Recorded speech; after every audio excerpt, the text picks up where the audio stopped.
The fourth season of Bill Burr's animated Netflix series, F is for Family. He's got Laura Dern in there, Justin Long, Sam Rockwell. It started up last week. He's also in the Judd Apatow film The King of Staten Island, starring Bill alongside Pete Davidson and Marissa Tomei, that premiered on June 12th. Big time actor now, no longer comedian, big time actor, Billy Burr. Good morning, Bill. I don't know about that, but yeah, I had some lines in a movie that wasn't mine. That's a Pete Davidson vehicle, Dan Patrick. You borrow it. I don't know if you steal the movie, but you borrow the movie. Is that fair to say? I don't know. You did well. It was fun. Thank you. Yeah. Thank you. And Marissa Tomei brightens up everybody's day. She's probably the best I've ever worked with. She was it just was incredible to work opposite against and like I don't know. I don't know how to quite put it into words. Like she was one of those people, she put the glasses on and they had the wig that she wore and she just became somebody else, which was very intimidating. I was like, my God, I just a stupid comic. How am I going to hang in here with this? But yeah, she was amazing. But how do you work on the makeout scenes? You don't. Radio loves it. All the creeps are in radio. Like, how does this work? What was that like? Did you feel feelings? Believe it or not, I had never done a kissing scene in any acting other than like kissing somebody hello real quick when you came home. So, you know, and it's funny is you just assumed that you know what you're doing. So, I just remember before we did the first one, she just looked at Judd. She goes, "Is this like a kiss, or is this like?" And he goes, "Oh, you know, you're totally head over heels and blah blah." It was just so like mechanical that it just felt like it was part of the job. So that's what it was. And then not to mention like, you know, the way we were shooting, we were in close, so the people like who lived in the house next door, who weren't in the movie, were all sitting on their stairs looking at us. So it was probably the least romantic thing ever. So you're in your head. Oh my God, you know, is my breath stink? Is this going to look bad? And blah blah blah. It's nothing like what you think. But well, and the reason why I bring it up, I wasn't being creepy because I was in a Sandler movie where I have to kiss a woman, and I'm not It's not scripted to kiss her. Sandler decides to throw it into the script, and it was awkward. I didn't know the woman, and I had no time to think about it. And then you kiss her, and then I was like, oh, God, hopefully I don't have to do another take. Like, it was uncomfortable. That's exactly what I thought. And I remember when I got through that, I was like, all right, this movie's all downhill from here. You know, I got through that. They somehow liked what I did, and now I can kind of continue on. So I actually, you know, a lot of being a comedian, people always say, oh, my God, I can't believe you do that. How do you get the nerve to go up there? I find acting takes way more courage because, like, with stand-up, I mean, there is the first time they call you up there and you hang on for dear life, but you have like an act and you control the areas that you're going to go to. So you will create a comfort zone up there that you can just stay in for your whole career if you want. But like you get into acting, it's like you look at the page going, I don't know how to do. I got to dance, you know, opposite Mark Wahlberg or something. I had to doing something. I was like, oh my, what is it? And it's just like, we wrote this, we hired you, now you have to do it. Whereas a comedian, I could be like, no, I'm not doing that. That's not me. That's not part of my brand. Like with acting, it's like, we wrote this, you have to go do it. And also when they see your performance, and I've seen some of the reactions, it's like, oh, wow, he can be a serious actor. And I remind people, and I said this after I watched the movie, if you think of comedy, there's a lot of darkness to comedy because you live things in your life. You just illuminate them to make jokes of what happened that could be something bad. You know, Sandler doing Uncut Gems. They're like, man, he can be a serious actor. I'm assuming as a comedian, you're kind of digging deep into dark areas there with your family, and then you make fun of it. So you are acting that way. If you listen to a lot of stories that comics tell, what they're telling you is very, what happened in their life was very dramatic and they lived the drama of it. And then telling the story afterwards, is just like putting the like, ah, geez, you wouldn't listen, you wouldn't believe this day. But like as whatever they're joking about, when it was happening, it wasn't funny to them. So, you know, I don't, it's also kind of funny to me that you would think that somebody could actually live a drama-free life. Like nothing bad was going to happen. You'd have no disagreements. You're just walking around with like a red nose and a clown horn all day long. I mean, it's just not what it is. But you know what it is? It's like, however people see you, then that's the perception.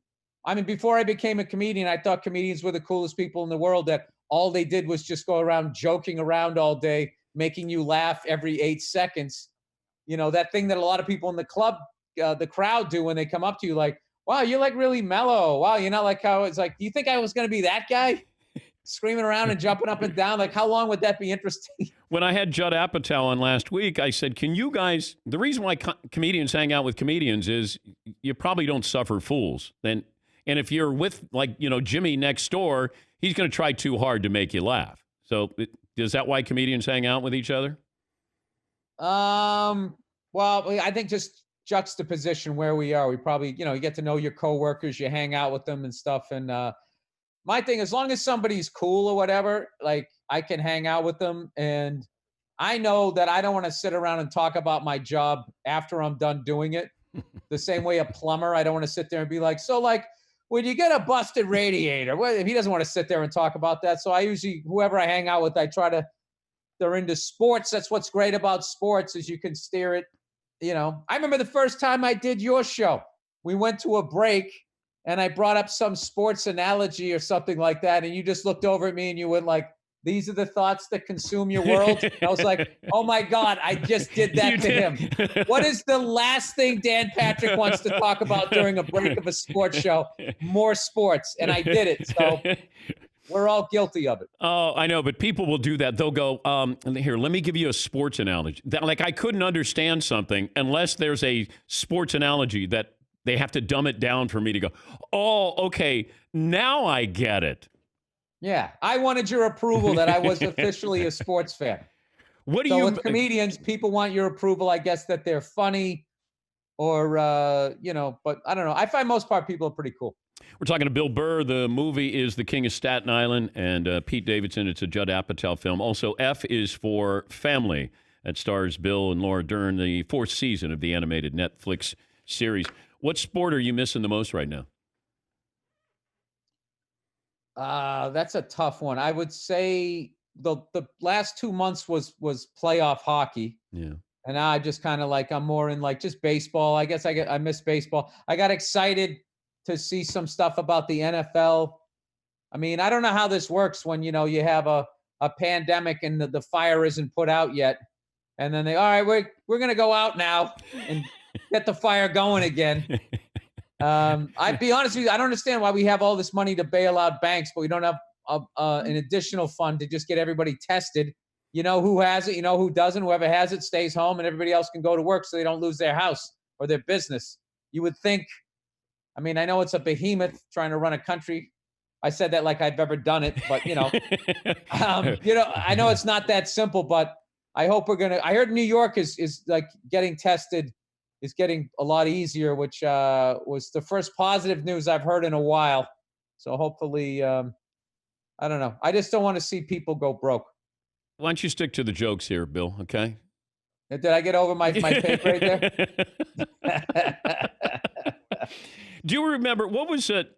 I don't know if it was intimidating. Maybe that's not the right word. But when you're on with Chappell, when you're on that show, or you're on Breaking Bad, like the magnitude of that, and maybe they're not the same, but what were those feelings like when you were working, you know, on those two shows? Oh, the night before in the van ride over to set, yeah, terrified. Like you never feel, at least I don't feel worthy of being there. And but then I got this German Irish thing where I can just wall off all of my feelings, which is bad in my personal life, but in my professional life, it's good. Like there's like a place I can go to mentally that I just like, all right, I'm just, you know, one foot in front of the other. I'm just going to do this scene.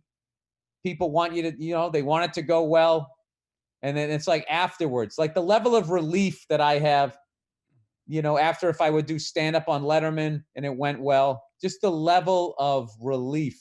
Yeah. I would get so wound up emotionally, and then right before I would go out there, I had this little mental game I could play to get myself out of that. I used to do the thing. I would walk by the crowd and really look at the crowd as they were lined up waiting to go into the Ed Sullivan Theater. Look at that guy with his "I Love New York" T-shirt. These are just regular people, Bill. This is just like doing a spot at the Cellar. It's just Dave Letterman's going to be sitting, 5 feet away from you. So Yeah, I don't know if you measure yourself with like Chappell and his brilliance, and can you be on that level, or you're going to be on Breaking? no, that's a very easy answer. No, not even remotely. Dave is Dave, and then the rest of us are doing stand-up. I mean, his latest special is incredible. Yeah, well, you just, you look at some great team. I'm going to do a sports analogy here. Okay, good. But not for you, because Okay. this is how I live my life. Okay, good. Okay, on Okay. all sports teams, Okay. there is the Tom Brady, Joe Montana guy, but then then there's also like the guys who just step up and make a play. Malcolm Butler, there's those guys. They step up in the moment, and then like you just look like, okay, I'm just going to do my job. My job is to do these little 5 lines. I got these 5 lines down. Dave Chappelle's carrying the weight of this, or Bryan Cranston. Yeah, I find you just do your job and get. And then when they say cut, you get the. Sorry, you get out of the way. Sorry about that. That's Bill Burr, comedian, joining us on the program. You got to do something with the background there in your crib. I don't. Yeah, you do. I don't. Yeah, you're do. like a 17-year-old chick who's accessorizing too much. I can barely see you. You got dolls. You just need bracelets and a nose ring. Do you have? Why don't you send me half of that crap and we'll meet in the middle? Do you have bars on your window there? What kind of neighborhood do you live? What kind of Those neighborhood? Oh, they're curtained. Oh, they look like bars? Yeah. No, I'm a minimalist. Oh, you want to go around? Yeah, let's go around the room here. Let There me you see. go. I got something for Breaking Bad fans. I usually don't save souvenirs, but this shirt was so ridiculous. I just have this laying here. This is the shirt, the stagecoach shirt or whatever, the cowboy shirt that I wore when we robbed the train. Why didn't you get it framed? I haven't got around to it. All right. What else do you have in there? And that was like 7 years ago or whenever. All right. All right. I'll show you What something. else do you got here? I'll show you the coolest thing any fan ever got me here. Okay, here we go. All right. So I did a gig in Boston. I'm a huge hockey fan, and this guy who custom paints goalie masks. Oh, that's sharp. Look at this. Burr. thing. Oh, it says Burr on there. In And Bruins it's got color. the Bruin B. Yeah. And on this side, look at that. It's got George Carlin, Richard Pryor. On this side, I play drums as a hobby. So they used to, in big band days, they would say BR, like Buddy Rich, Led Zeppelin, because I like John Bonham, and Steven Adler's skull from the Appetite for Destruction. And then on top, I'm a Ford guy. I also say, go you know what yourself at the end of my podcast. So the F word is written like the Ford logo. Can't have that. And on the back, he's got a Patrice O'Neill, the greatest comic I ever saw. Oh, wow. Isn't that incredible? That is awesome. And he just gave it to me, and I could barely thank him, and he left. Who's over your right shoulder? That's Angus Young. That's Angus Young on the High Voltage tour. That's Bobby Orr.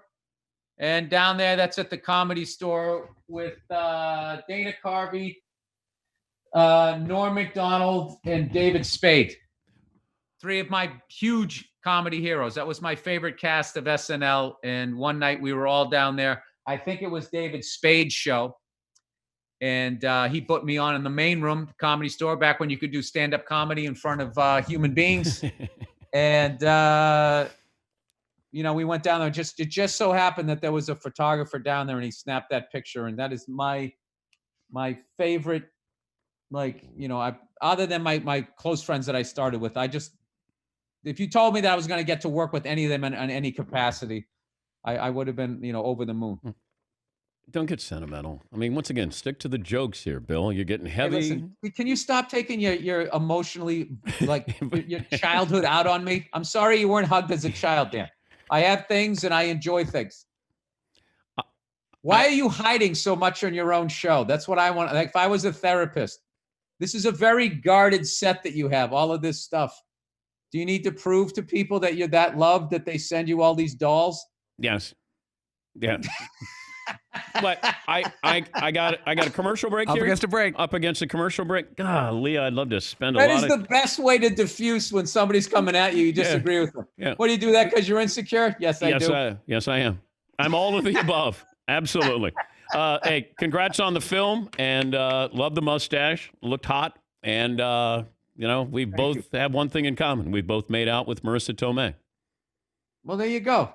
And I felt that warmth during this this interview. And yours was in a movie. Thank you, Bill. All right, Dan. Thanks, That's buddy. Bill Burr. The movie is King of Staten Island.